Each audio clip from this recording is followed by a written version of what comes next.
So just so everybody knows, this session is being recorded. All right, so welcome everybody to the Social Justice Research Symposium.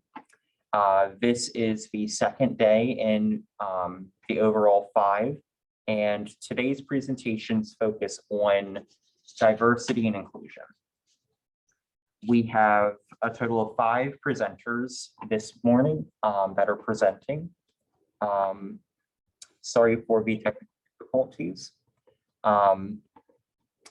We did just get into the room, so we had a little bit of some troubles getting everything up and started, but I think we are all good to go.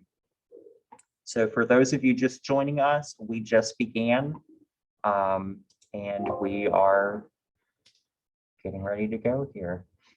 Sorry for the Microsoft Edge. I could not get that to go away, so that will be in our background for the duration of the session because I never figured out how to get it. Okay. Our first presentation today comes from Rebecca Lord.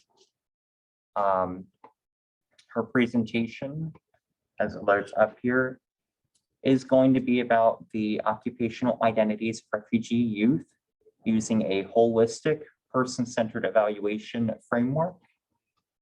And let me make sure this is sharing. This one. Okay. And whenever you're ready.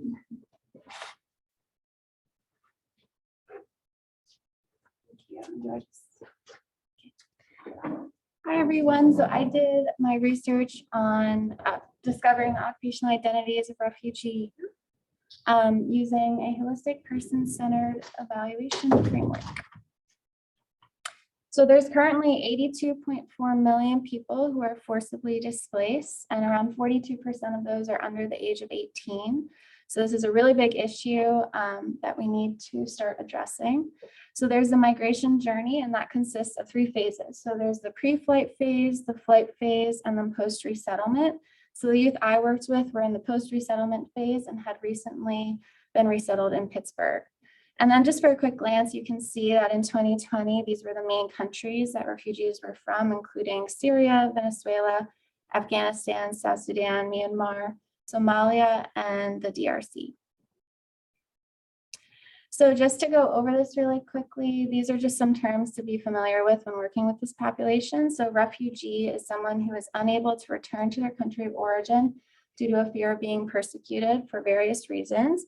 You have to be granted refugee status from the UNHCR. Someone who is internally displaced was forced to flee their home, but have not yet crossed an international border. And someone who is an asylum seeker has been seeking international protection, but who have not yet been granted refugee status from the UNHCR. So the purpose of my research was to understand the needs of youth from refugee backgrounds and to conceptualize a person-centered evaluation process that can inform people who may be working with these children. So I utilized a mixed methods and multiple case study design and recruited 11 middle school aged youth who have been resettled in the US within the last 2 years. So I utilized overall 6 different assessments. Some of them were from occupational therapy discipline and some of them were not.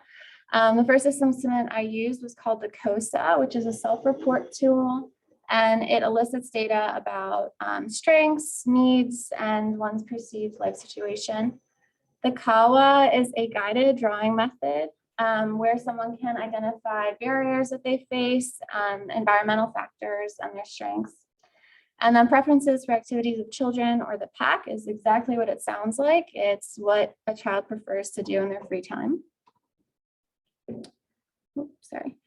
The COAT, or Comprehensive OT Evaluation, is an observational assessment that took place during group intervention sessions. And then a role checklist was created to determine what roles the youth held in their communities. And then a time log was also created to elicit an idea of how youth are spending their time. So this is just a quick glance at the demographics. So as you can see, the mean age was around 11. Most were in around 5th grade. They had lived in approximately 3 countries and spoke around 3 languages. Most of my participants were from Democratic Republic of Congo, with 1 participant being from Myanmar. And then you can see that typically they lived with their families in subsidized housing and lived with around 6 people. So with the COSA, I want you to look at the results from the open-ended questions. These seem to elicit the most data. So the youth reported their strengths to be school, sports, home management, which could include chores or taking care of the house, and engaging with friends. The biggest area of need tended to be social skills, practicing their English, and engaging in school or soccer. And their biggest values were family, school, helping others, engaging with friends, and engaging in sports and religion. With the PAC, I want you to pay attention to the types of activities they scored. So social activities and self-improvement activities were ranked the most important and the most that they engaged in. And recreational activities, which might be something like playing video games or soccer, stuff like that, was ranked lowest. For the time log, one of the most interesting findings was that 73% of participants engaged in caregiving throughout the entire day. So they were taking care of younger siblings, taking care of the house, stuff like that. In the chart, you can see the mean number of hours spent on each activity. And as you can see, it kind of ranged a lot among participants and among the type of activity. With the role checklist, what was interesting was that the most valued roles included being a volunteer, helping others, engaging with family, and being a sibling. And approximately 64% were really interested in entering a service-oriented profession, such as the medical field, like being a doctor or a police officer. And then the rest were interested in engaging in the sciences. So becoming an engineer was a big one, or becoming an artist. So the cohort was based on behavioral observations that took place during weekly intervention sessions and groups. And as you can see, it looks at different behaviors. So there's general behaviors, interpersonal behaviors, task behaviors. And these are the greatest challenges that were faced by the youth in my program. So attendance and punctuality was a big one. That could have been a cultural reason. So we don't know exactly why. Interpersonal behaviors included sociability, eliciting negative responses from others. Task behaviors were interest in accomplishment. So a lot of the youth would start an activity and then not necessarily finish it or not care whether or not they succeeded in that. And then engaging in groups. And then additional challenges included stuff like self-expression, utilizing healthy coping skills, and self-concept. So the kawa is that guided drawing method. So as you can see to the left, we have a composite kawa. So that is based off of all of the kawas created by the youth. And the kawa is like a river. So you can see the river down the middle, and then you have river banks. So you have a positive river bank and a negative river bank. And in the middle, in the river, you have rocks, which are those gray circles. And then you have driftwood, which are those rectangles. So rocks were barriers that the youth faced. So it could be, having difficulty making friends, for example, coping with bullying, having difficulty accessing resources. And the biggest one with the youth that I worked with was living with and through trauma. Different strengths were ordered based on categories. So they described interpersonal strengths, such as being really friendly or being able to make friends. Personal strengths, such as being really smart or nice, and then skills-based strengths to kind of overcome these barriers. In the riverbank, we have a positive environment. So that's anything in the environment that is supporting the participant as they engage in activities. So as you can see, 100% talked about, having their family and friends supporting them, and that was really important. Religion was another big one. being really proud of where they came from, whether that's their country of origin or maybe where they stayed in a refugee camp, was also really important. And then the US and moving to Pittsburgh was the last really important thing. On the negative side, those are factors that might be in the environment that are hindering their ability to engage. So as you can see, 100% talked about bullying, whether that be in their neighborhood or at school. That was a really big issue that the youth faced. 64% discussed the lasting impact of trauma here. 36% describes the environment. So most of these youth lived in a low socioeconomic area with the presence of gangs. So that was kind of always in the background. And then 27% described having difficulty accessing resources. So these are some kawas to the right here that you can see. So these are the kids holding up their individual kawas. They're very proud of it. And as you can see, there's a lot of variation in what they drew and kind of the template that they used. So one thing I wanted to point out was the difference between literacy and language proficiency. So all of the kids that I worked with experienced gaps in schooling at some point during their migration journey. So they could perhaps have difficulty in literacy as well as learning English. So I had, for example, a kid who spoke 4 different languages, but wasn't able to read or write in any one of those. So when he was learning English and going to school here, he was facing a literacy barrier and the barrier of the English barrier. Another point that I want to make was that it was really healing and important to tell stories. So telling stories about their culture, about their experiences, about the traumas that they faced was really helpful. And a lot of the youth describes that it was really important to make meaning out of these experiences and to be able to reflect on them. It was also important to consider the cultural relevancy of assessments, activities, any type of thing that you're doing with this population, because they might not necessarily know what it is, or it might not be important to them or their culture. So that was a big thing.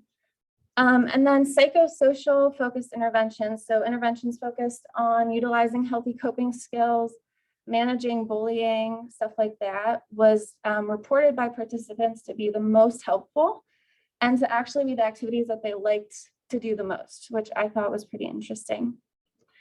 And then it was really important to practice cultural humility, which is being able to reflect on your own culture, on your own values, on your own judgments and biases when you're working with this population. I'm, a white girl from the US working with people who have had very different experiences than me and who come from very different cultures. So it was really important to just constantly be reflecting on that and to do things that might be able to bridge that gap. So whether that be learning, some of their language, that was like a really big deal. And being able to greet them properly, things like that were helpful in bridging these cultural barriers when I was entering their homes and working with their families. And then as you can see, just being person-centered, so really focusing on the client and their unique needs and strengths was really helpful in disrupting kind of unhealthy coping skills, unhealthy habits, and increasing positive social participation from the youth. So yeah, so that was like a super quick snapshot of my research. And these are my resources. If anyone wants any of them, let me know. But yeah, that was what I have for you guys. Does anyone have any questions or anything that they would like to know more about? Yeah. I was just wondering, I know that you mentioned that the kids reported that they did really well in schooling, Mm-hmm. and that they also had a hard time with the English. Yeah. So I was wondering how they kind of did well in schooling. Like, what resources were there in the schools to be able to do well? So that was interesting. We had a lot of situations like that where the thing that they said was like a strength was also a problem of theirs. So there were resources like ESL classrooms and stuff like that at schools. And then they relied a lot on after school programming. So there's different after school programs that like have tutoring and stuff like that for the youth. The reason it was interesting, most of the youth reported school as being such a strength in relation to math and science. So those were like their strongest subjects. And then anything relating to English, like English or literature or history, stuff like that, was a lot more difficult. So that was often kind of the biggest issue. And then a lot of the youth were also placed in grades lower than their age range. So someone might be 12, for example, and be entering 5th grade. So it just kind of, they try to place the kid where they're at, but then that leads to issues with social participation. So there's quite a few barriers that they have to overcome, but with the right supports in place, they can really succeed and do very well. I don't know if that answers your question. Yeah. What advice or like ideas do you have for students who might want to get involved with this area? Volunteer. There's a ton of organizations right now in Pittsburgh. We have actually a pretty large refugee population here, which is pretty cool. So there's organizations like Arise, JFCS. If you're interested, let me know. I can set you up. And I would say if you are interested in volunteering, there are programs through Duquesne as well that you can get involved in. Actually, there's one on campus with high schoolers, so you could do that. But the biggest thing I think going into that is trying to be as open-minded as possible and knowing that you have the chance to really make some cool connections with these kids and that you're going to learn a ton, and to try to, reach them where they're at. So trying to learn a few languages, a few words in Swahili, for example, goes a really long way. So just any types of things in that regard are helpful. Anything else? Okay, thank you guys so much. Do you want me to stop sharing? No, you're not. Thank you.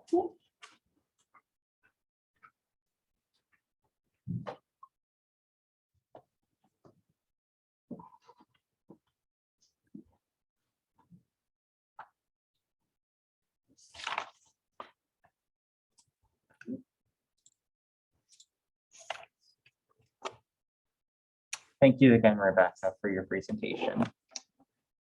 All right, so our next presentation today is going to be coming from Amber DelPrince.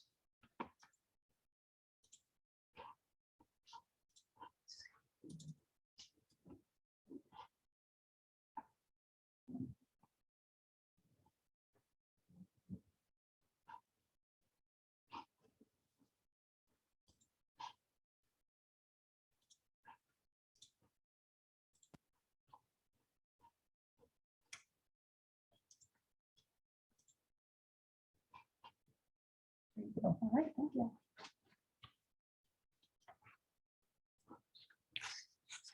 No, fine. All right, hi everyone, I'm Amber, and today I'm going to be talking about the inequalities that Spanish speakers face in healthcare systems due to the language barrier that exists between them and their healthcare providers. So first, a healthcare disparity or inequality results when there's a health outcome seen to a greater or lesser extent in one population as compared to others. And this can result for many different reasons.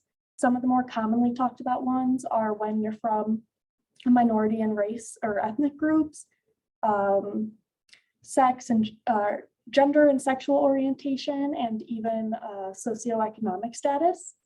But one of the less commonly talked about ones is the disparities that result due to a language barrier.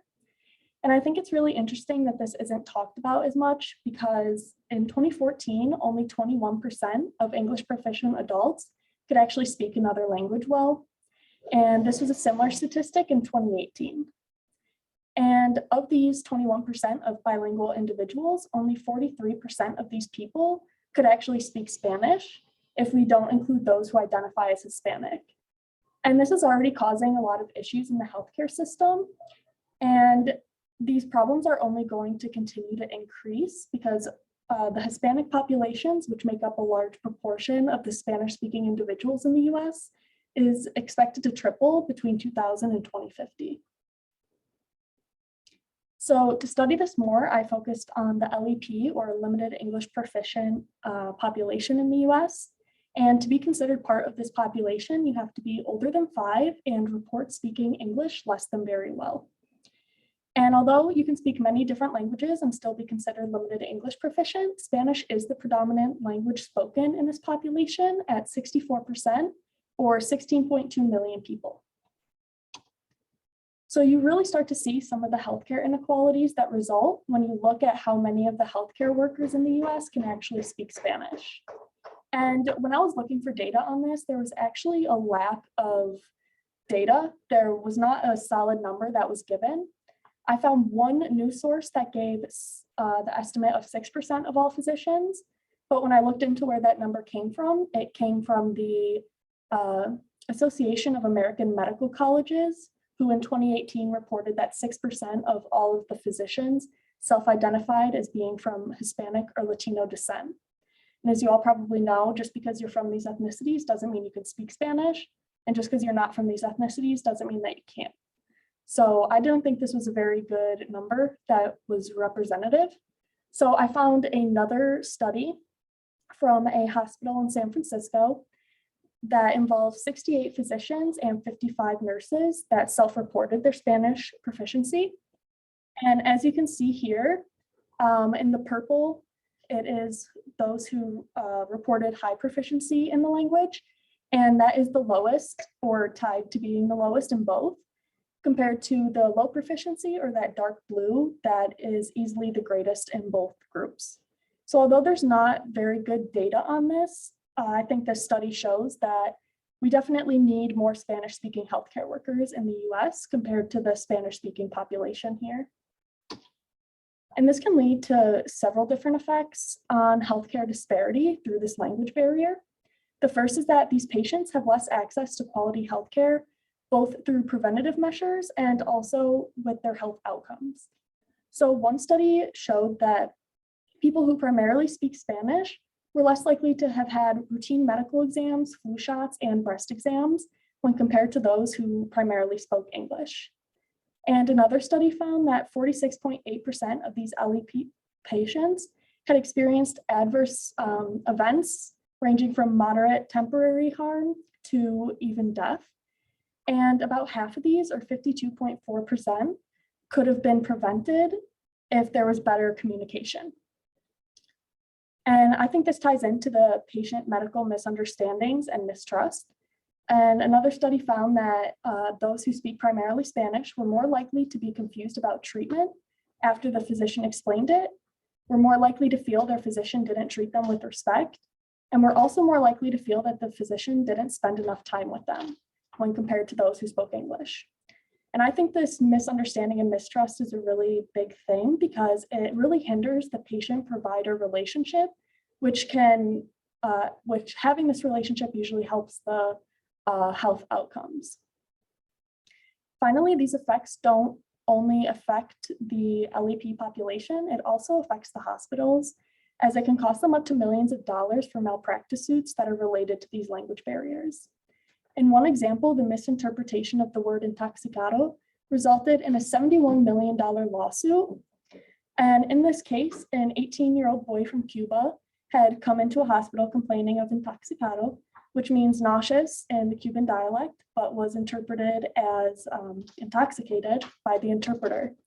So this resulted in the boy receiving inaccurate treatment, which eventually led to him developing paraplegia.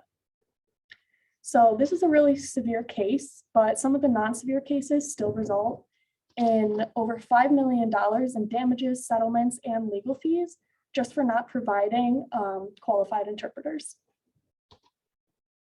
So then I looked at some of the causes for this disparity. And one of the biggest things is the lack of bilingual education in the United States. Only 20% of students K through 12 in this country study a foreign language. And that number really declines once you get into higher education, with only 7.5% of college students enrolling in even a single foreign language course. And similarly, from 2013 to 2016, colleges lost 651 foreign language programs due to the language requirements being dropped. This also ties into a lack of cultural awareness And it was actually demonstrated that when healthcare providers demonstrate their cultural awareness, it promotes patient understanding and the communication is actually more effective. But for those who do have, those healthcare providers that do have the bilingual education and also the cultural awareness, they're not being utilized as best as they could. There is a geographical non-proportional ratio of bilingual healthcare workers when compared to the Spanish LEP population in that area. For example, California has the highest rate of Spanish LEP individuals, but only 62 Spanish-speaking physicians for every 100,000 of them. So for me, that ratio really shows that we need a lot more healthcare workers that can speak Spanish, especially in these areas that are very highly concentrated with these LEP individuals. Finally, another cause is a lack of clear interpretations between the patients and healthcare workers when interpreting services are utilized. And from personal experience, I've had physicians and other healthcare workers tell me that they use Google Translate. And that actually shocked me because when you look into it, they actually provide wrong interpretations up to 17% of the time when dealing with difficult conversations such as medicine. Another type of interpretation service that could be used are ad hoc or untrained interpreters. A lot of times this is family members or kids. And one study showed that 1 of every 40 malpractice claims were at least in part related to the failure to provide appropriate interpreter services, such as utilizing ad hoc interpreters. The next, which I think is the best way to provide interpretations between healthcare providers and their patients, are professional interpreters, but this still introduces some error because the job is actually very difficult. By using interpreters, you not only have to understand the patient and respond back, you need to memorize what they're saying word for word and repeat it back word for word in the same tone and the same level of complexity in the vocabulary, which is very hard to do if any of you have ever tried it. And there's also a lack of accurate exams to determine the overall fluency of these interpreters, which also is leading to some errors. So what we can do about this is we can start foreign language requirements a lot earlier in education. There's a lot of studies proving that by starting to study a language by 10 years old, you can actually have better results of speaking it as well as a native speaker. But in the US, only 25% of elementary schools offer foreign language courses, with most of these requirements starting in middle to high school. Then we can extend this education to medical students, nursing students, and other healthcare workers, ideally in a ratio that's proportional to the amount of LEPs in that area. Right now, 66% of medical schools report offering a Spanish curriculum, but when you look into that further, a lot of these started as a result of either student leadership or the Spanish-speaking population having to advocate for themselves. And if you look even further, a lot of these courses are optional. And medical students already have a very rigorous time, so having to take another course that's optional and not for credit usually isn't on the top of their list of things to do. So third, for people that already have all of this education but still don't feel confident enough to be interpreting, I think they should have training in how to properly communicate with patients through these interpreters. This could be even simple things such as speaking slower in shorter segments and having patients repeat back crucial information such as how many times a day to take their medication. Finally, I think the process of making the process of becoming a physician easier in general, and especially for minority groups, would be a great help. For any of you unfamiliar with the process, it's very time and money consuming. So extending fee assistance programs and making scholarships more widely available would really help these populations get into the healthcare field themselves. So finally, I just wanted to end with how we can make a difference at Duquesne. And for those of you who don't know, our foreign language requirement actually was taken out of the new Bridges curriculum. And this was posted in the Duquesne Duke on October 7th of this year. And this really shocked me because this requirement was already only up to the 202 level, which provided very basic and foundational Spanish, which most of us have already received in high school. So what we can do about that is individual departments can still mandate a requirement. And I actually recently found out that the nursing school is going to be requiring that all nursing students take the medical course offered here, which I think is a great step in the right direction and that other departments should follow suit. For students, you can write to upper level administration to just share your concerns about this dissolve of the requirement, or you can sign Allison Hughes' petition on change.org. Finally, which I think is the most important, students can continue to take Spanish courses as electives. And this would not only be to improve your own bilingual education or your cultural awareness, but also to ensure that our foreign language department doesn't become another number on that growing list of schools whose department in foreign language has been lost. So here are all my references. It's kind of a lot, so if you want me to go over one, I can. And I'd like to thank Dr. Hubay because she helped me a lot in this research.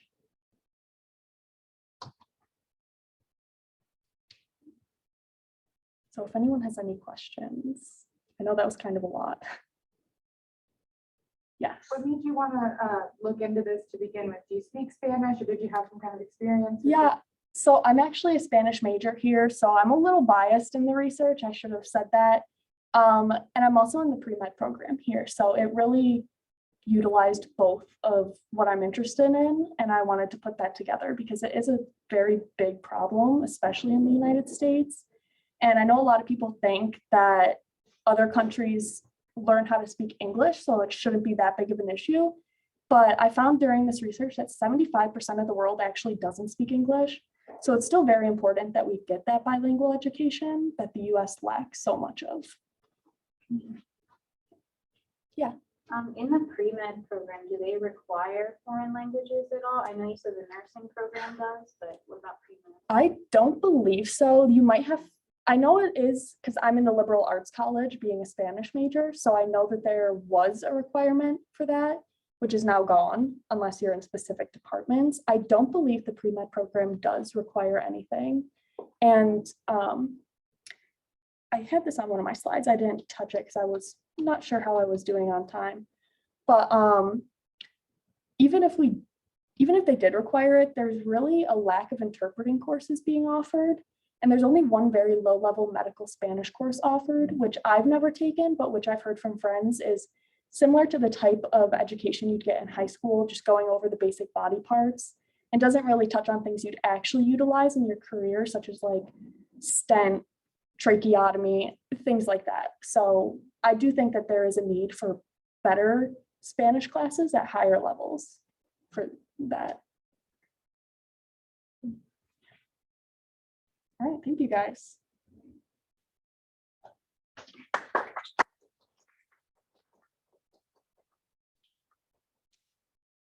Thank you, Amber, for that.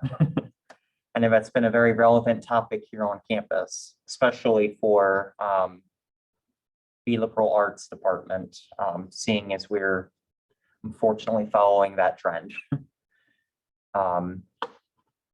But, you know, we're here to make change, and we are trying to make change in whatever way that we need to, because we are that generation.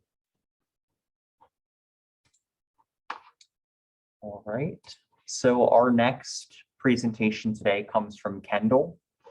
Kendal is going to be presenting on, sorry, I don't have all this memorized.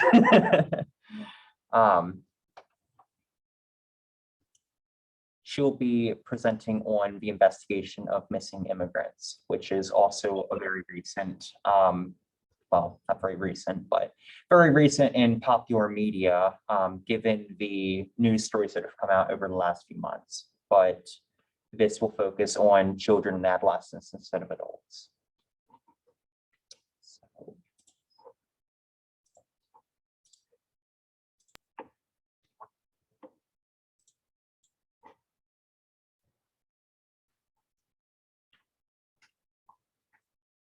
Hello and good morning.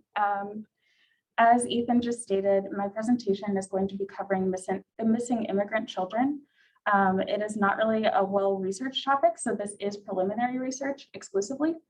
So I would like to begin the conversation today by talking about what it means to be missing. In the US context, what it means to be missing is the unknown location and status of condition. And when we're saying status of condition, we mean we do not know whether or not the person is alive, or deceased. And again, for location, we go based on the last known location. But as we know, this is only in the US context. There's no international definition for what it means to be a missing person. An example here is from India. This comes from India's Juvenile Justice, Care and Protection of Children Act as of 2016. And as it states, a child whose whereabouts are not known to the parent, legal guardian, or any other person or institution legally entrusted with the custody of a child, whatever the circumstances or causes of disappearance, and shall be considered missing in need of care and protection until located or his safety and well-being are established. And this is a much broader definition. We also have to consider certain socio-cultural factors that are included in this, given that some nations tend to be a little bit more communal rather than individualistic, like the United States, India being one of them. Another really good example actually comes from South Korea's Protection and Support for Missing Children Act, which was established in 2011. And it outlines a missing child as a child who is defined as being a person under the age of 18 at the time that they go missing, a person who maybe has intellectual disabilities, including autism or mental. And then the term missing child means that they are separated from their custodian due to any cause such as abduction, enticement, desertion, accident, or leaving home or getting lost. And that is a much broader look whenever we actually think about it, because that could be any adult who's charged with that child's care. And again, like the inclusion of leaving a child at home alone and also getting lost are much wider in the spectrum. But the lack of a global definition kind of alters our context in which a person may be perceived as missing. For the sake of research, this will be grounded in looking at the US context explicitly. As outlined by the Global Missing Children's Organization, these categories for missingness, which also do change, traditionally include individuals who are considered runaway youth, family abductions, abandoned minors, lost, injured, or generally missing children, which is kind of broad for us. So it just means that any child who can't be located, but not necessarily outwardly kidnapped, and non-family abductions. Again, for the sake of research, this is a relevant measure to consider as to why children may be missing. And when we're considering the demographic of immigrant children explicitly, this might be a motivating factor whenever we're analyzing how they go missing. Shifting the conversation to the American context a little bit more. Over 300,000 missing children's cases were reported as of December 2020, according to the FBI's National Crime Information Center. This is comparatively lower than the previous year. As of 2019, there were over 400,000 missing persons cases reported, with an even larger amount of cases that went as an active status. So closer to about 100,000 at the end of 2020 were active. However, out of the reported cases from 2020, only about a fourth of those were considered active. So we are doing much better in the US context, but at the same time, that is still enormously large. That is 25% of cases, roughly give or take. And out of those reported cases, about 5,000, a little over 5,000 were of missing migrants.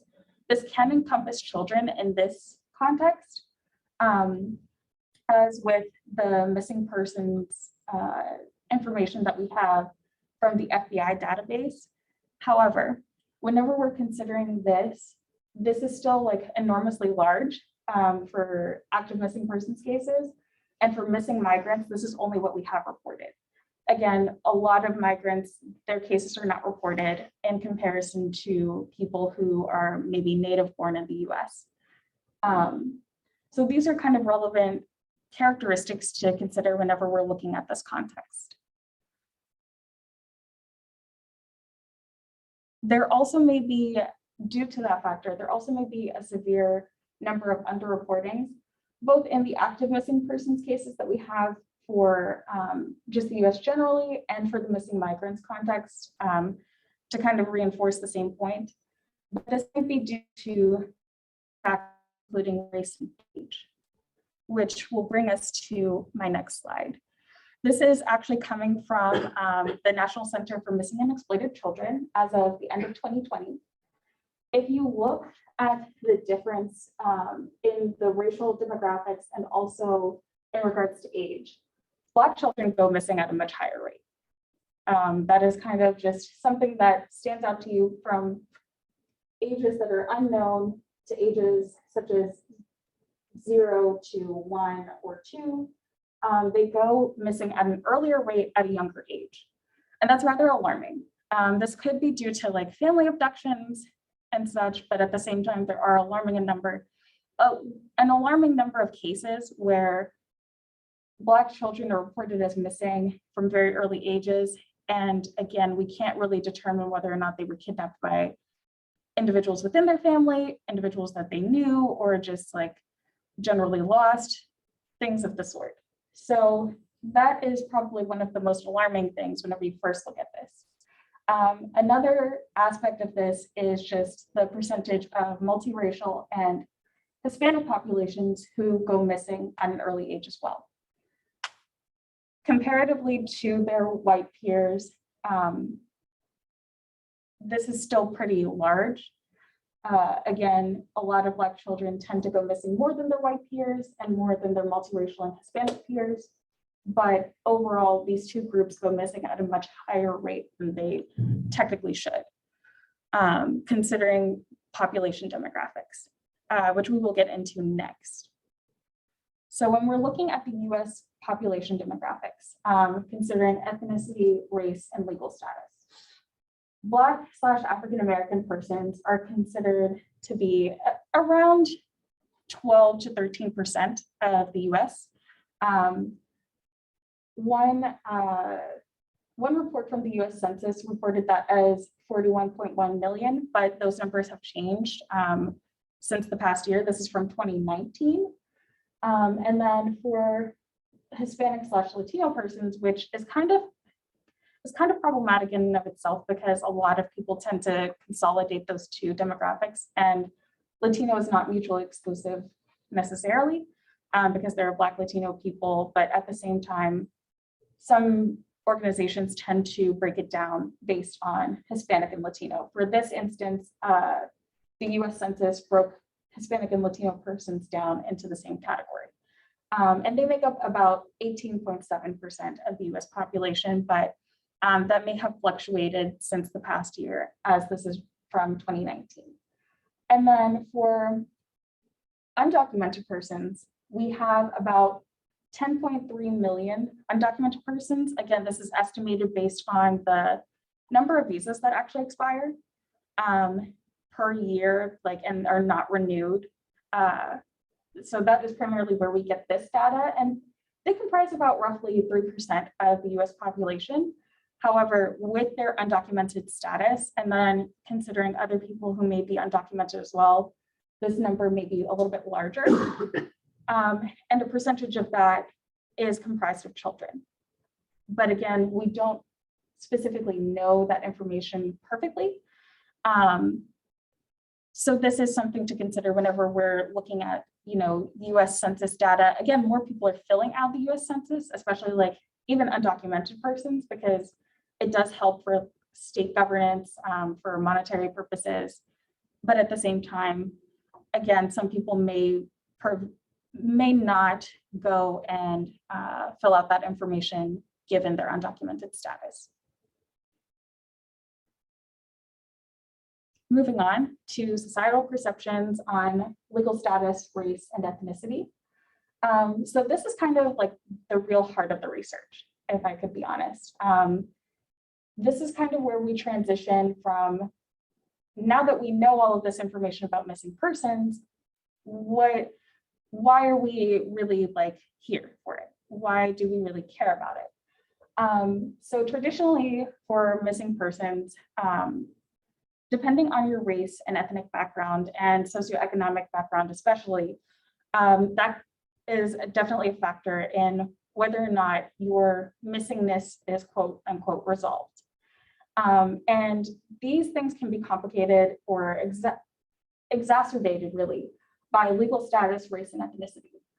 So in the instance of racism and anti-immigrant sentiments, which are still pretty prevalent in the US, even though like we have kind of improved our immigrant sentiment. 72% of Americans actually approve of immigrants being in the US, and that is according to both the Cato Institute and the Pew Research Center as of 2019. So we are doing much better, especially in comparison to other nations abroad. However, the anti-immigrant sentiment is still pretty prevalent in the US. And again, with the compounding factor of racism, due to your racial background, you may be discriminated against even further based upon that. It essentially removes victimhood and innocence. For Black children, typically, as early as the age of 6, they are perceived as being more mature. They're perceived as being mature as mature as a 12 or 13-year-old white child. Whether that, again, changes based on gender, that is a little bit more complicated since young Black girls are seen as more sexually mature by the age of 6 compared to young Black boys, who I believe it is the age of 8, if I'm not mistaken, when they're started to be perceived as being sexualized and being very mature. But generally, it begins at such an early age. And likewise, that happens for other non-white groups. But with this information, we do know that for, at least in the context of Black children, they are perceived as being more mature and being able to handle more severe forms of punishment, especially things of like corporal punishment or severe punishment that you normally wouldn't attribute to young children. And when we start to consider these factors, this might actually affect the idea of missingness for a person. We start to criminalize and see Black children as being promiscuous and being delinquents at a very early age, which again goes to the point of criminalizing victims. We start to blame them for their missingness. When we analyze cases of Black missing children, typically they're not seen as being vulnerable. They're typically not shown in the same portrayals as their non-Black counterparts, especially their white counterparts. So it kind of promotes this idea of like the attractiveness, quote unquote, the attractiveness of a victim. And again, that's exacerbated by race, that's exacerbated by physical appearance, which also is compounded in like standards of beauty, stuff like that, and just the over-sexualization of children. So the shift begins to criminalize victims, blame them for their own missingness, and perpetually leaving them in a state of disparity. This affects their ability to actually be perceived again as victims and the overall life expectancy and recovery rates of a missing person. And going past the 24-hour mark, the 48-hour mark, whenever a person does go missing, you're typically at that point searching for their body, more or less, or their remains. So when we start to do things like that, we're shifting not only their life expectancy, but we're shifting the recovery rate of ever finding them, of ever finding their remains at any point. And this in particular relates to a lot of immigrant children, especially because we have such a high amount of immigrants who, again, are not white, especially those who might be undocumented. This is a complicating factor. And I know that I've measured this in comparison to a lot of Black children, but that is the data we do have on missing children. For missing non-white children, we do have an abundance of data in comparison to other groups, and we don't even have that much data for Black children, period. So it's rather alarming. And the purpose of this presentation and the purpose of this research is to push the social narrative. It is to push societal stigma in a sense that we're both confronting racism, we're confronting just anti-immigrant sentiments, but we're also confronting the fact that we are mistreating victims based upon these ideas. And hopefully this will improve investigation methods. Again, because of these complicating factors of race, ethnicity, legal status, that affects the way that policing is done, that affects media coverage, because we have to represent the victims in such a way where it's appealing and it forces people to actually go and search for them. And then lastly, for the methodology, I am going to use a comparative data analysis, as I've just explained, with some of the data that I've given you. Based on what we do know about missing persons and certain racial demographics, that will kind of help guide the research a little bit, but then also using an anonymous study from Duquesne participants where we're comparing just objective views of what they think of a person based on their outer appearance. And then that will kind of determine the conversation. And then false storytelling.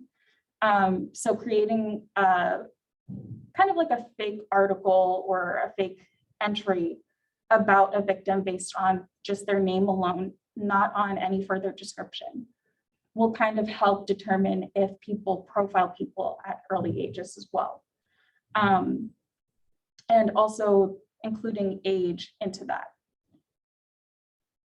And here are my references. I know I have a lot of references. Sorry that they're so tiny, but any questions? Oh, go ahead. So a lot of times when you hear that someone went missing, you feel that grief kind of, but you also feel a sense of not being able to do anything. So how do you suggest that we kind of like help a situation when you feel like there's nothing you can do? So that was a really good question, because I actually felt that too. Right at the beginning of COVID, I don't know if you guys really paid attention, but there was obviously a huge amount of people on social media. So because there was a huge amount of people on social media, I was scrolling through Instagram one day and I found this one organization called the Black and Missing Foundation. And basically they share cases that don't even break the news. They contact families directly and work with them directly to get that information out there. And they always try to fact check. They never contact anybody else who didn't deal with the person directly. So it's good to kind of look for like smaller organizations, especially if you have a specific area of interest. You can also contact certain like community organizations, because sometimes like they know people, again, who quote unquote know people, or you can kind of be the person to jumpstart something like that. At least from my perspective, when you feel that sense of helplessness, it's because you actually care. And that's something that most people really don't feel. I don't want to be that person and like assume that everybody doesn't feel for those people, but typically most people aren't going to feel a sense of helplessness. They're just going to say, oh, that's sad, and then keep going on. But if you actually start to feel that and you start to internalize that, I think that's going a little bit further. That's actually stating like, I find this to be a problem.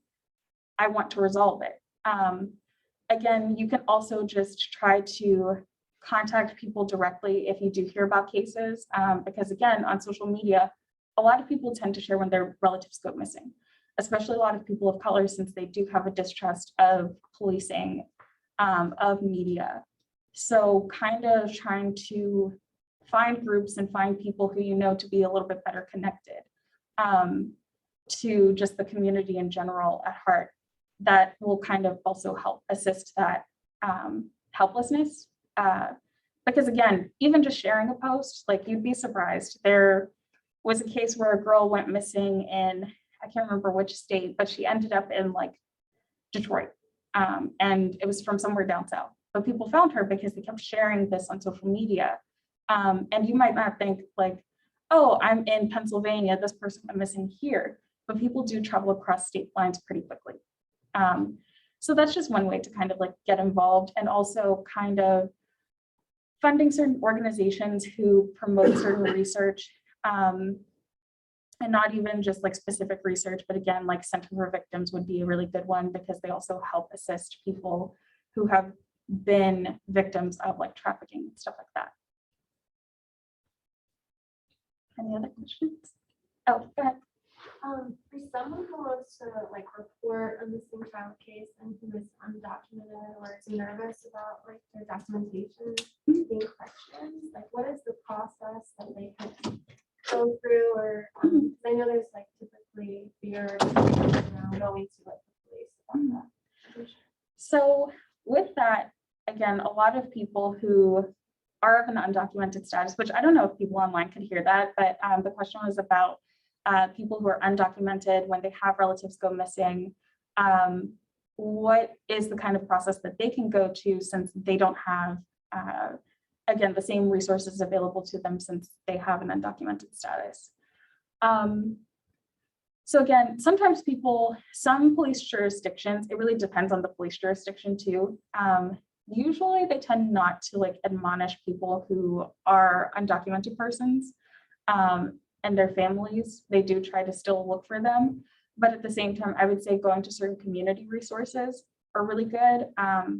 Again, like an organization like the Black and Missing Foundation, or like, for instance, around here, the Latino Community Center might be a good place to kind of get that information out there because they can share it on behalf of those people. And then maybe establish a certain contact if they don't necessarily want the police involved or are afraid of the police getting involved. Any other questions? Comments, concerns? Okay. Well, thank you.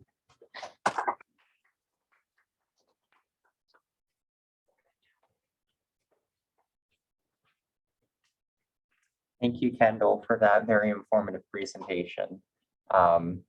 Again, we're here to talk about what needs to be discussed. And I think that is something that hits home, especially because it deals with our youth here.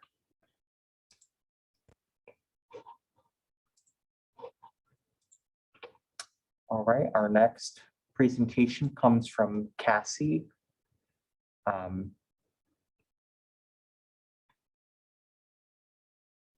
And the consequences of racial invisibility on Asian American youth, which if anybody doesn't remember, this has been another very important topic this year, given the events down in Atlanta, Georgia.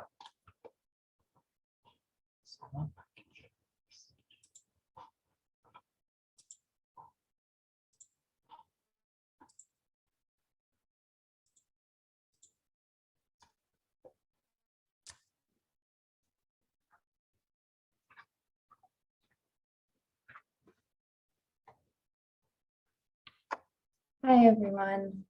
So today I will be talking about the consequences of racial invisibility on Asian American youth. An 1874 edition of the El Paso Daily Times reported the release of a man accused of killing a Chinese rail worker.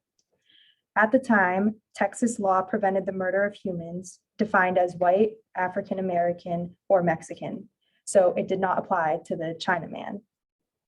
The blatant disregard of humanity given to the victim manifests a larger historical marginalization of the Asian American community in the United States. Racial discourse in the US has been primarily a binary issue, focusing on the divide between Black and white Americans. As a result, other minorities have been left alienated from the conversation. Asian American experiences lack research and documentation. Specifically, marginalization through perpetual foreigner stereotype and the model minority myth are two of numerous perceptions that fuel this neglect. They inflict a range of consequences, particularly on Asian American youth. These youth are experiencing psychological repercussions such as low self-esteem and stress, to ideations that can develop into depressive and suicidal behaviors. Not to mention, Asian American youth have been shown to underutilize college counseling services. And with the increased racial tensions in the United States, this has made this analysis even more critical.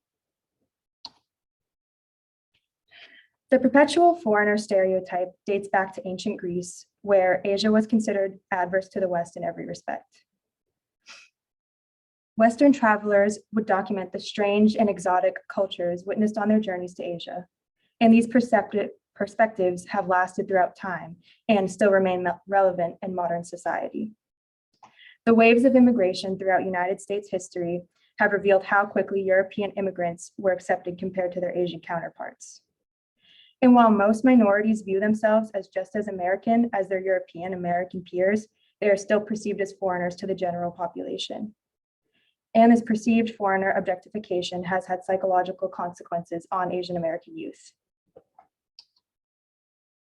In a 2013 study, researchers examined the relationship between psychological outcomes and perceived foreigner objectification on Asian American and Latinx college students. The study found that increased perceptions of foreignness were associated with low self-esteem and life satisfaction, as well as increased depressive symptoms in US-born participants. Additionally, it found that foreign objectification may be indirectly linked with depressive symptoms. So that would mean foreigner objectification leads to greater perceived identity denial, which leads to lower self-esteem and can lead to greater depressive symptoms. Additionally, other general forms of discrimination against participants were associated with lower self-esteem and life satisfaction, as well as higher depressive symptoms. Another perception, the model minority myth, was first coined during the civil rights movement and was used to legitimize the oppression of other minority groups and to blame them for not being successful like Asian Americans. It affirms the ideology of the American dream, that is, working hard is rewarded with success. And while hyper-focusing on the academic and economic achievements of specific Asian American groups, the stereotype homogenizes the entire population, disregarding any diversity or disparities they have. And this is especially detrimental to those Asian American populations who suffer from poverty and academic disparities. Additionally, the model minority stereotype depicts Asian Americans as a docile and law-abiding population, which further drives a wedge between Asian Americans and other minority groups. And research has shown that the internalization of this stereotype has detrimental effects on Asian American youth. In a 2014 study, researchers examined the effects of the internalized model minority myth and help-seeking attitudes for Asian American college students. The results found that internalization of the model minority myth acts as a barrier in help-seeking attitudes in Asian American students. These students who had a strong belief in the model minority myth held strong emotional value to self-control and tried to maintain that positive image externally. The results also highlighted how the model minority myth can contribute to general negative psychological effects. And additional research has shown that Asian American students underutilize college counseling services on their campuses. Another study compared the utilization of college counseling services of minorities, and the results showed that Asian Americans and Latinx students had the least amount of usage, yet Asian Americans reported the most distress among every minority community. This research highlights the links between racial marginalization and the well-being of Asian American students. Since March of 2020, the start of the pandemic, anti-Asian attacks and hate crimes have skyrocketed. And the pandemic has clearly highlighted how Asian Americans can be praised or attacked based on public perceptions. On one hand, they can be admired for possessing certain desirable traits, skills, and knowledge, and on the other, they can be demonized, ignored, and suspected. And these attacks have also urged more insight on topics like this as it continues to affect Asian American youth. So what does the future look like? Each study included a clear emphasis that its research is in its infancy, so there's much more to be done. That means there should be a push to continue research and documentation of Asian American experiences like this. Another important action is to construct multicultural alliances to strengthen the larger social justice movement. In turn, Asian Americans who engage in social activism, like what was listed above, and education can help dismantle things like the model minority myth. And taking steps like this to help educate people on history and experiences of Asian Americans can help remedy future marginalization and hate crimes on Asian American youth. And these are my references. Are there any questions? What kind of ideas do you think could be implemented to help pull that pressure off of a lot of the Asian American youth to be that model minority? Yeah, so I think just educating the general public about what the model minority stereotype is, and studies like this that show like what type of effects stereotypes like that have on Asian American students. And I know Duquesne also is starting to implement things like AAPI specific counseling services where they do individual and group sessions. So Asian American students can get together and share their experiences with each other. And I think that kind of helps them start to kind of unpack the experiences they've had without feeling isolated, and know that they're not the only ones. Are there campus organizations, like I know we have the Black Student Union, are there organizations that are geared towards that for Asian American students, and also perhaps ones that I know there are some that allow that are mostly for Black students, but they allow white students to come sit in those spaces and experience being a minority. Do you know if we have any of those? So there are a few organizations in mind. There is the Asian Students Association, the Filipino Students Association, and the Chinese Students Association, the ones that I know off the top of my head. I would say that they're a little bit different compared to like the African Student Union and Black Student Union, whereas I feel like they're more student-centric, like organizational, but kind of less formal. We do try, I'm a member of a couple of those, and they try to promote events on campus that teach about the cultures and customs of some Asian American communities. But I think those are like the three main ones that come to mind. Anyone else? Is there any resources in the community off campus that you think would help Asian American students in college? I guess off campus, I know of a couple. I can't think of their names off the top of my head. I know, well, actually there is APALA, which is the labor organization for Asian American Pacific Islanders, but they also partner with like notable researchers in this topic and host events around the Pittsburgh community to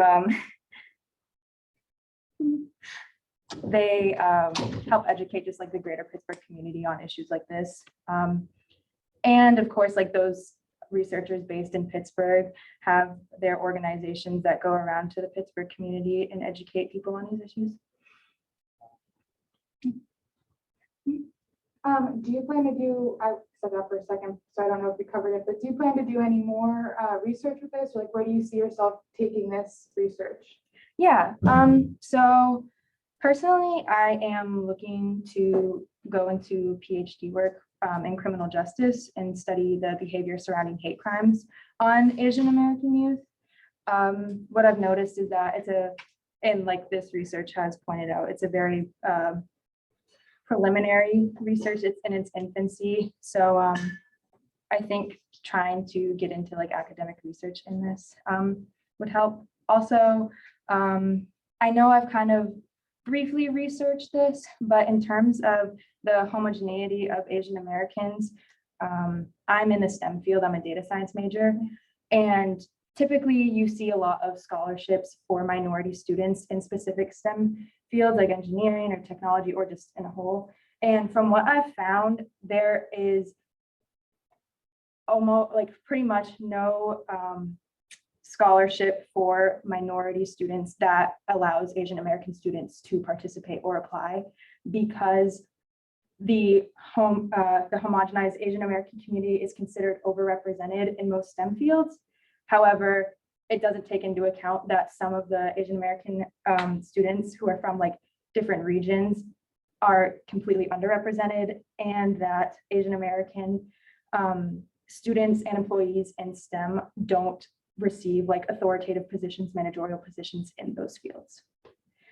So that is something that I've started to look into as well. Thank you. Thank you, guys.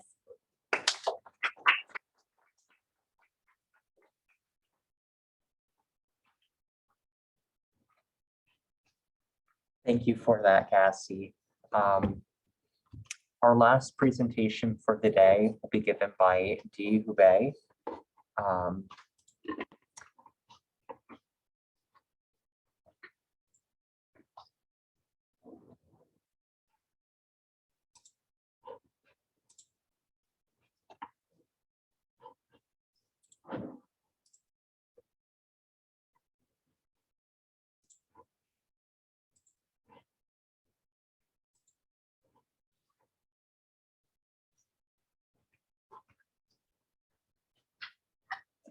Thank you. Good afternoon, everyone. My name is Hubay, and my presentation is on the effects of mechanical institutionalization on veteran post-service reentry and identity.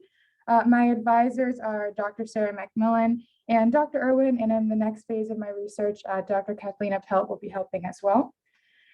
So to introduce this, after getting out of the Marine Corps and losing 10% of my platoon to suicide or overdose, I wanted to know why. And so that's what set me down this research path.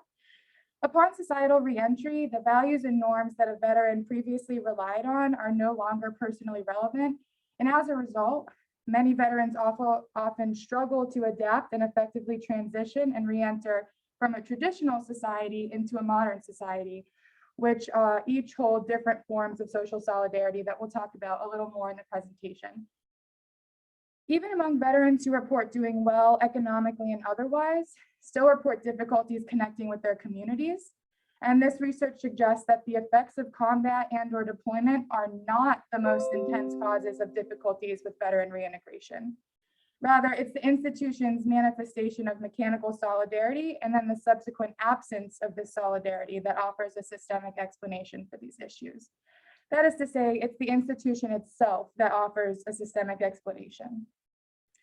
So for the significance of this study, as the statistics will outline later in this presentation, veteran anomic suicide and other forms of anomic dysfunction run rampant.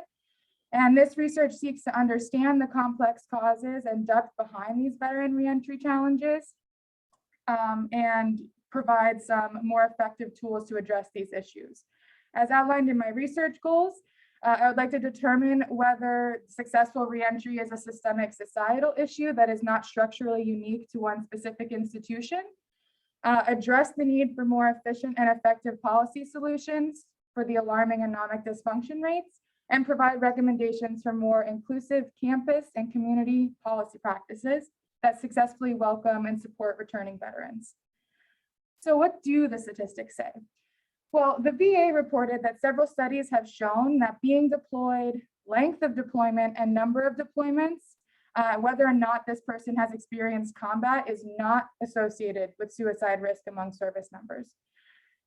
Within 0 to 3 years of exiting service is the time a veteran is most likely to commit suicide. So in other words, as time away from the institution increases, risk of suicide decreases.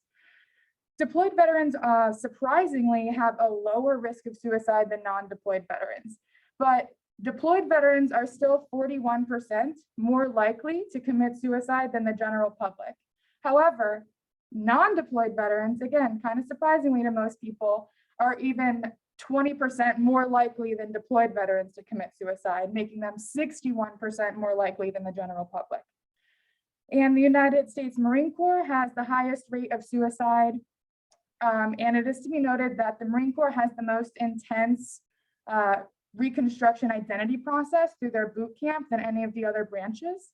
And then that would be followed by the Army, who has the second highest suicide rate, and so forth. So some key terms that I want to get us familiar with, I'll use them throughout the presentation, are anomie, anomic suicide, and anomic dysfunction. Anomie was coined by Emile Durkheim, who was a French sociologist. And the APA defines this as a sense of alienation and hopelessness in a society or group that is often a response to some kind of social upheaval. And suicide, anomic suicide, is one of the responses to this anomie. So it's the perception that one's relationship to society has changed so radically that their values and norms are no longer personally relevant. And without these societal standards, the individual becomes frustrated, disillusioned, and disappointed, which can lead to suicide or other forms of anomic dysfunction, such as substance abuse, mental illness, homelessness, addiction, etc. So solidarity and social cohesion. Emile Durkheim theorized that there were two types of societies. One is a modern society. This one we're all typically pretty familiar with. We all live in a modern society and they make up the majority of global societies today. And then there's traditional societies, which are pre-industrial, pre-modern societies. Aboriginal societies are a good example. And each society is held together by organic and mechanical solidarity, respectively. So modern societies are held together with organic solidarity and traditional are held together with mechanical.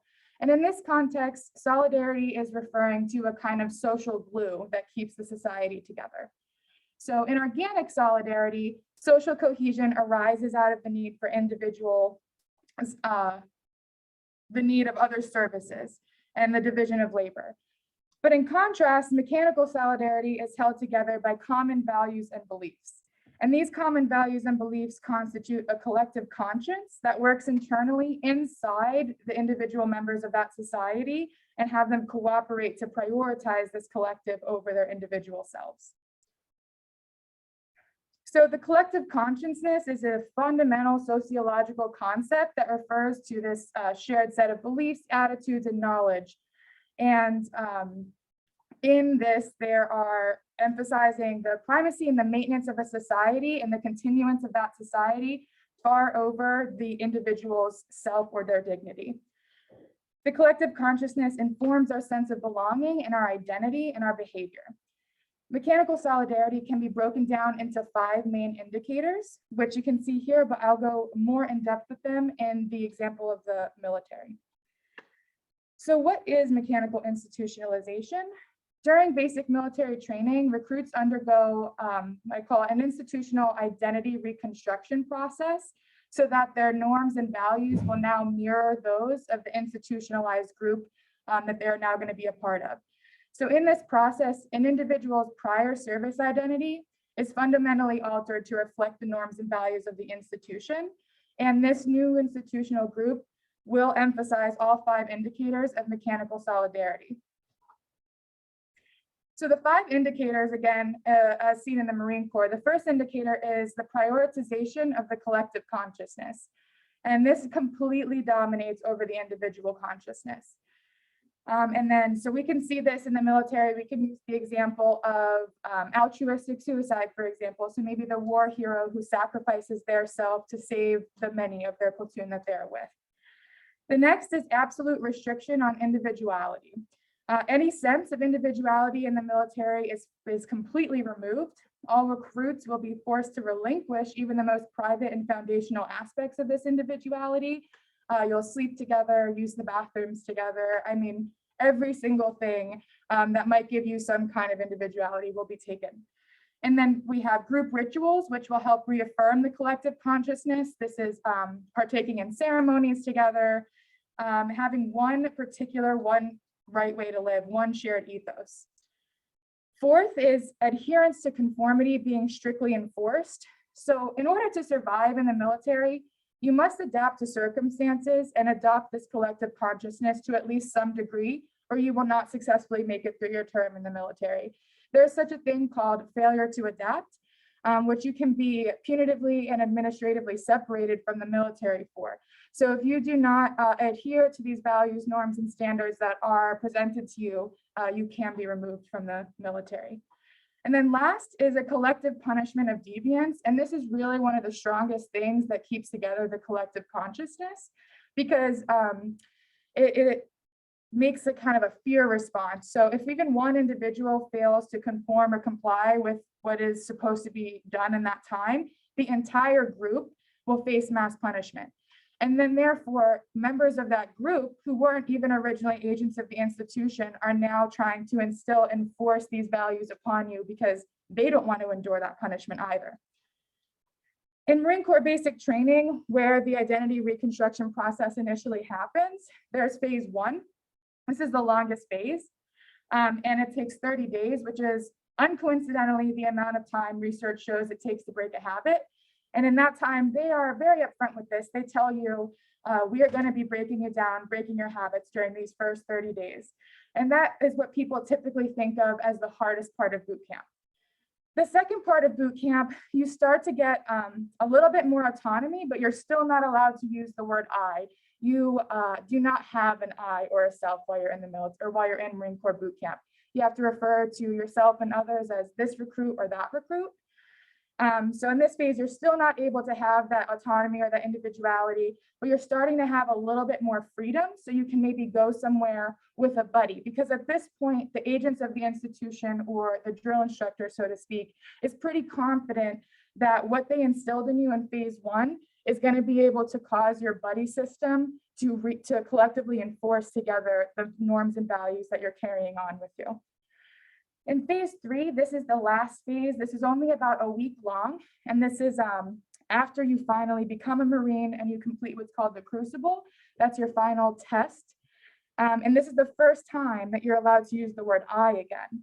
And so a lot of recruits, including myself, found it very difficult to make that switch back. But they really want you to make that switch because what happens at the end of boot camp is you get something called a 10-day leave where you're going home to your families.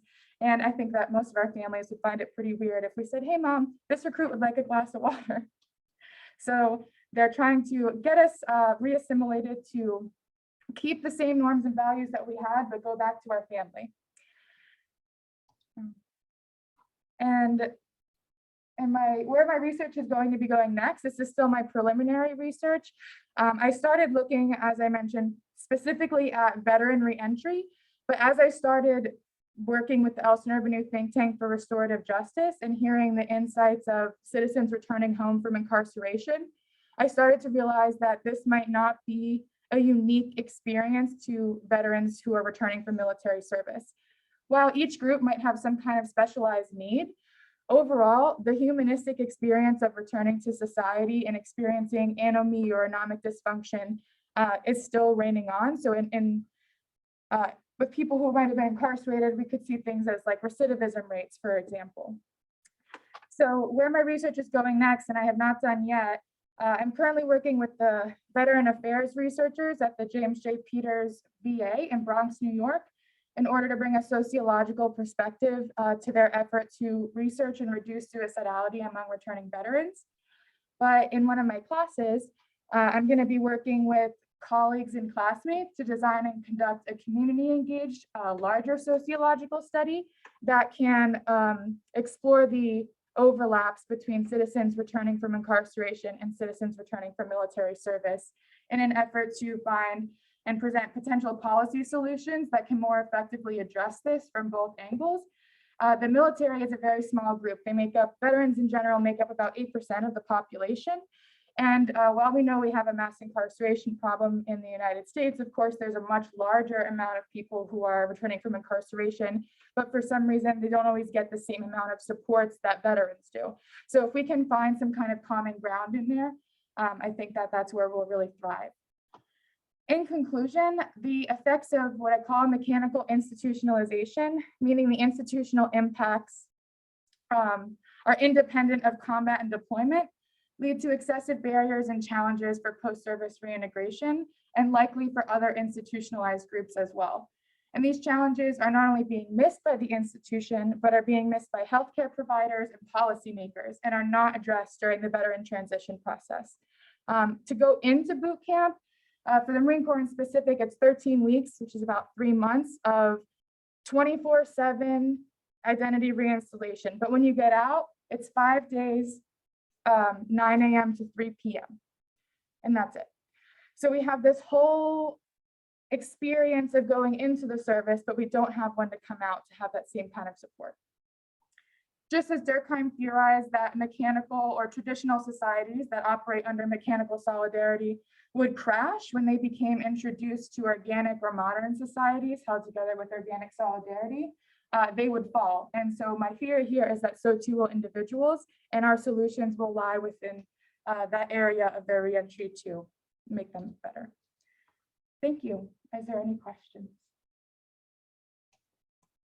Are there any support groups for veterans to help them with this process of re-individualization? So there are support groups that exist. There's actually a number of resources, both private, public, and nonprofit. However, these resources aren't really addressing the root cause of the problem. So even though there's a whole bunch of resources available, veterans still report not being able to feel connected to their communities and not feeling like the motivation to even use these resources that they have available.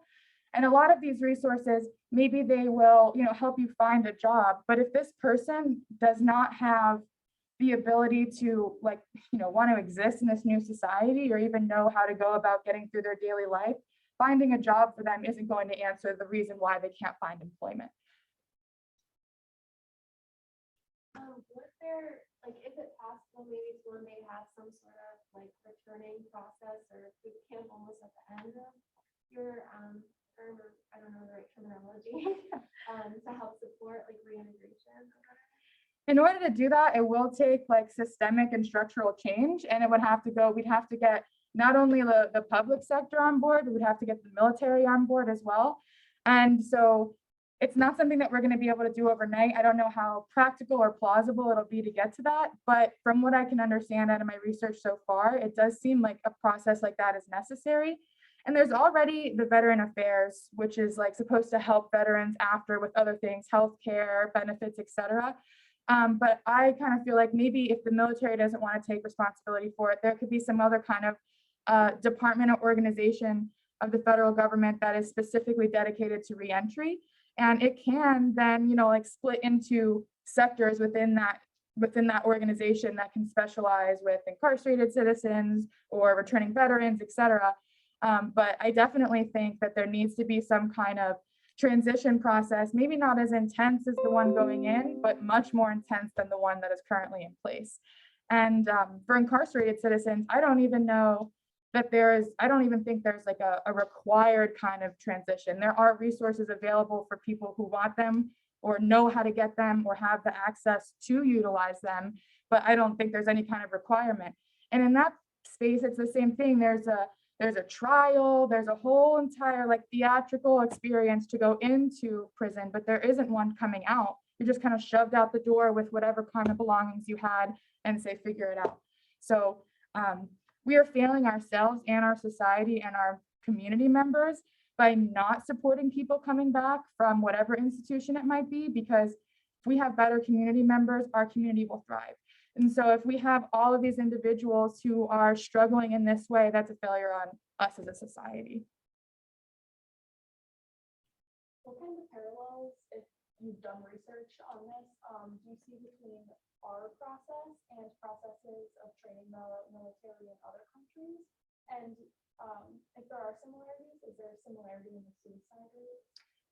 Amber, that's a really good question, and I do not know the answer. I haven't looked yet into how other countries deal with reintegration, so I'm going to have to work on that a little bit. But that's a good question, so I'll add it in. Is there any other questions? Well, thank you so much, everyone. I really appreciated everyone listening to my presentation.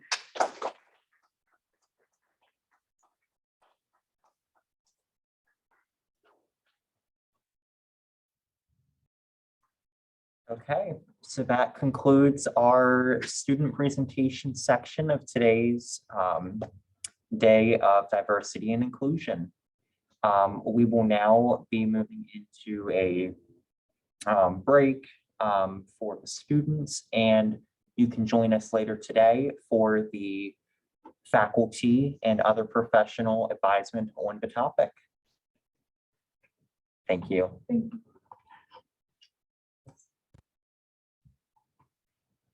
You can just end it.